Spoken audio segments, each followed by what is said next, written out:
15 तारीख आज दिन रे भारत स्वाधीनता ग्रहण करथिला। से स्वाधीनता रे पूर्वर यही भद्रक जिलार बहुत वीर पुरुष माने ये स्वाधीनता संग्राम रे निजको बलिदान देइथिले। तेणु ये वीर माटी ये पवित्र माटी को सर्वप्रथमे मु प्रणाम करुची। आज मते सरकार तरफ एठी ये परेड उत्सव रे उपस्थित रहिबा को अनुमति थिबार मु धन्यवाद देउची।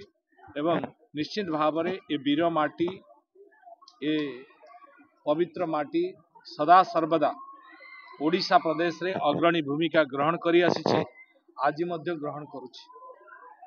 एठी बहु वीर व्यक्तित्व आगामी गत दिन रे करथिले एवं आगामी दिन रे मध्य बहु सुनाम अर्जन निश्चित भाव में करिवे। ये वीर भूमि ये पवित्र भूमि ये भद्रक जिला आगामी विकसित ओडिशा एवं विकसित भारत रे ये अग्रणी भूमिका निश्चिंत लिभेइब।